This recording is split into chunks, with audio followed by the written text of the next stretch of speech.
Nuevo bloque de Sama Noticias y continuamos compartiendo aquí nuestro espacio informativo con una nueva invitada. Es así, porque ya está junto a nosotros la docente, socióloga, integrante de la comunidad de Colchahual, Mónica Giacoma. ¿Cómo está? ¿Todo bien? Hola, ¿qué tal? Muy buenos días. Bueno, vamos a abordar un tema que está relacionado a un hecho de discriminación que se observó en los últimos días en la televisión de nuestro país hacia integrantes de pueblos originarios. Vamos a ver a continuación, invitamos a los televidentes a ver un fragmento de lo que sucedía el jueves pasado y después lo vamos a analizar con la profesional que nos acompaña.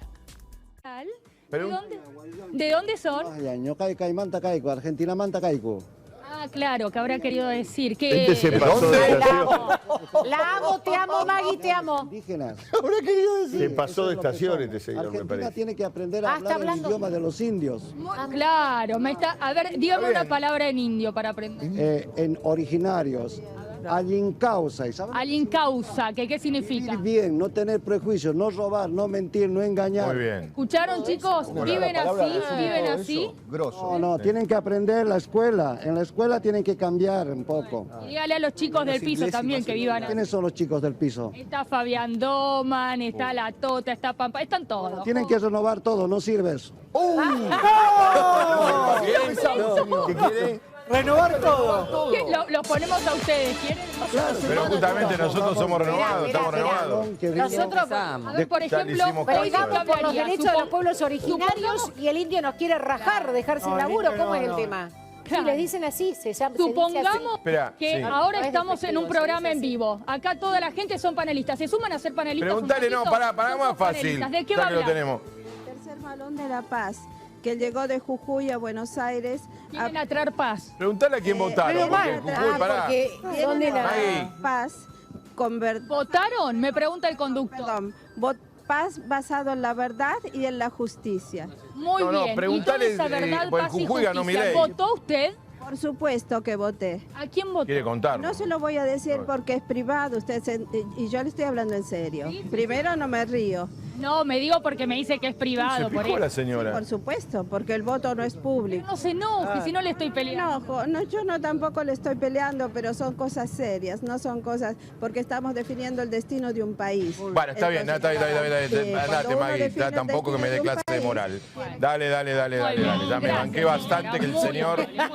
Me banqué bastante que el señor te trate un poquito mal al principio. Ya que la señora también te trate mal, no. Dos, no. Ay, qué suerte que vino un conductor que defiende a sus empleados. Ya me banqué el señor contestando mal de entrada, no dije nada. Que ahora la señora nos venga a dar clase de moral, de lo que sirve y lo que no es. Perdónenme, con todo respeto, digo. Ahí está, Muy muchas bien. gracias chicos. Lo cierto es que la Defensoría del Público recibió 1.354 denuncias por esto.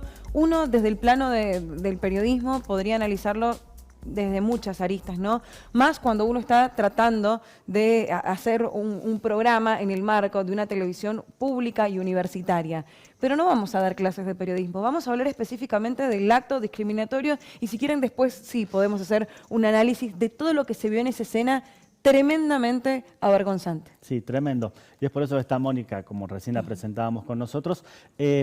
No nos alcanzan las manos, lo que recién tratábamos de contar, de la cantidad de momentos discriminatorios, el racismo. Es impresionante y recién me contaba fuera de micrófono que justamente viene de disertar en Salta sobre este tipo de situaciones. Sí, en primera instancia decir que esto a quienes somos indígenas no nos sorprende porque nuestro país se construyó y se sigue construyendo en torno a una narrativa racista. El racismo justamente es una ideología, es una cosmovisión del mundo desde donde se piensa que los seres humanos somos posibles de ser clasificados y que en esa clasificación hay personas superiores unas a otras.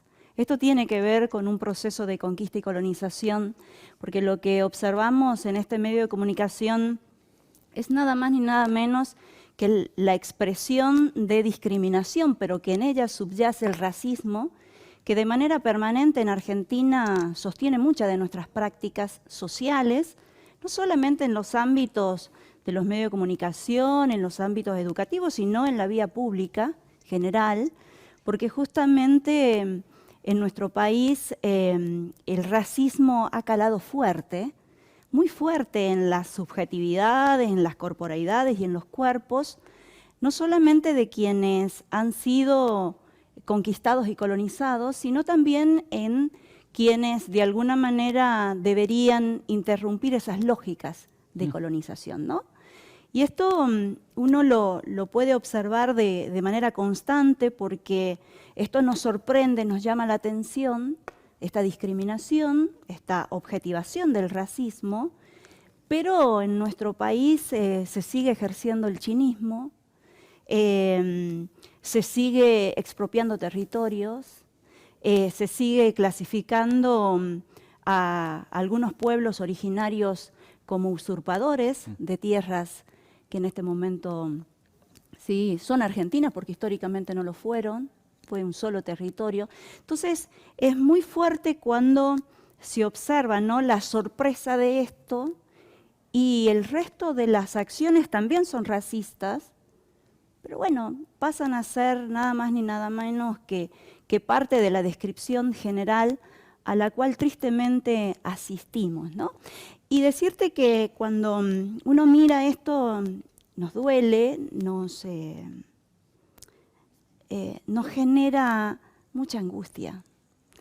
En el sentido en que uno cuando observa este ejercicio de la violencia física, ¿sí?, la distinción del otro con otro color, con otros rasgos, con otra vestimenta, y también la distinción de la subjetividad, de esta lengua aprendida, sentida y significada, y que se te burlen es muy fuerte. Pero esto no es inocente, yo creo que analizar el racismo y el proceso objetivado de la discriminación como inmediatez de esto más profundo, uno tiene que ir justamente a analizar algunas dimensiones constitutivas del Estado Nacional y de la sociedad argentina. Yo lo traía anotado acá rápidamente. Por ejemplo, cuando hablamos de la Constitución Nacional de 1853, que establece que a los indígenas había que apaciguarlos y mantener diálogos y convertirlos. Pasaron 141 años para que la Constitución Nacional Argentina pudiera establecer el artículo 75, inciso 17, en el cual se nos reconoce la preexistencia nuestra. Y entonces, ¿cómo ir contra esa construcción histórica? Porque en ese marco se formaron muchos profesionales, se construyeron instituciones educativas, instituciones de salud, en el marco de esa Constitución. Y por el otro lado, fíjate, el Día de la Raza se establece en 1917, ¿sí?, contra recién 23 años, ¿sí?, contra 23 años del establecimiento del Día de la Diversidad. Es decir, esto también hay que citarlo para poder comprender el ejercicio de la violencia, no de esta periodista, sino de los medios de comunicación.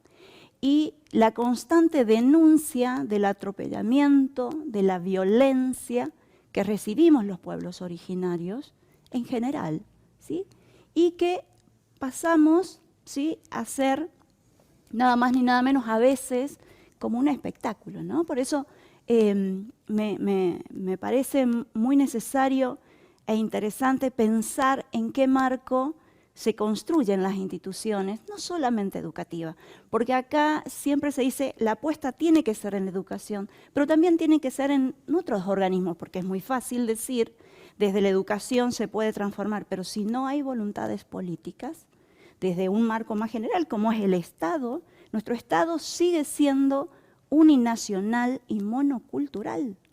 Nuestros diseños curriculares en el sistema educativo siguen siendo uninacionales y monoculturales. Entonces, ¿cómo pensar situaciones que pudieran ya no estar en los medios de comunicación?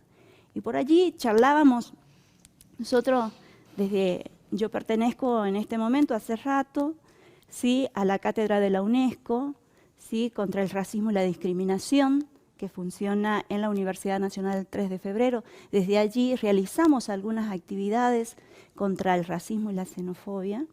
¿Y dónde tocar para que esto? Y hay que, creo que comenzar pensando en la necesidad de que las formaciones, sobre todo académicas, profesionales, estén atravesadas por una perspectiva antirracista, ¿sí? Intercultural. Bien. Mónica, más allá de lo que usted plantea, que claramente da para un tema súper extenso y poder charlarlo en profundidad y abordarlo también con la mirada que se requiere, que es muy amplia. No solamente nosotros hoy nos estamos acotando porque claramente llamó la atención como medio de comunicación, pero hay medios hegemónicos como lo son, bueno, este mismo Canal 13, que esto lo hacen con una naturalidad y una libertad en la constante. Usted bien lo decía, que esto viene de construcciones mucho antes. Pero ¿de qué manera se puede sancionar en lo inmediato para que, bueno, justamente también desde INADI habían recibido 200 llamados en el mismo día en el cual se emitió esta especie de entrevista, no sé si catalogarlo así realmente. Entonces, ¿alguna manera que se pueda accionar inmediato o resolverlo o una advertencia o para que no siga pasando el tiempo y sigamos en esta construcción futura que claramente verán nuestros nietos, por decirlo de alguna manera, si cada uno pone el granito de arena que usted mencionaba? Sí, con respecto a la medida inmediata se le puede llamar, no sé, sanción al medio de comunicación hegemónico, se puede invitar a esta periodista a realizar alguna práctica intercultural en territorio, porque yo creo que hay que enseñarle que hay otros pueblos que habitan nuestros territorios y que somos sujetos de derecho.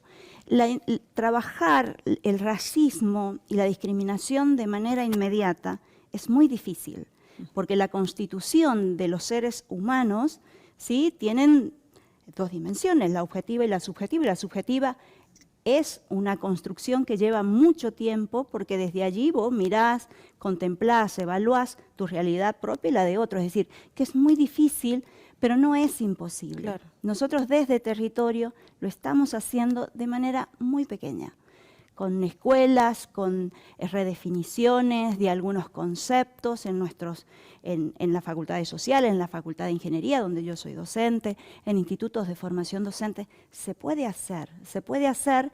El tema es que no pasa por una sanción que se pida desde los pueblos originarios.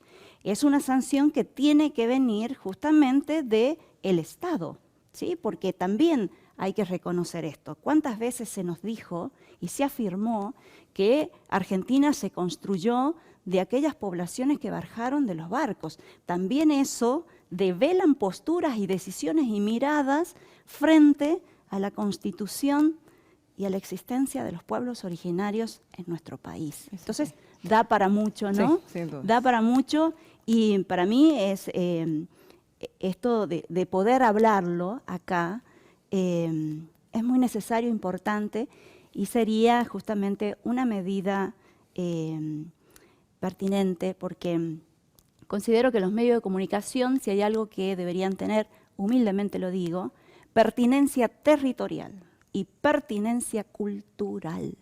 Deben reconocer que nuestros territorios, ¿sí?, no son monoculturales ni uninacionales. Si esto fuera posible transmitirlo desde los medios de comunicación, sería grandioso. Bien. Mónica, un placer como siempre poder conversar con usted. Bueno, gracias a ustedes. Hasta un próximo encuentro.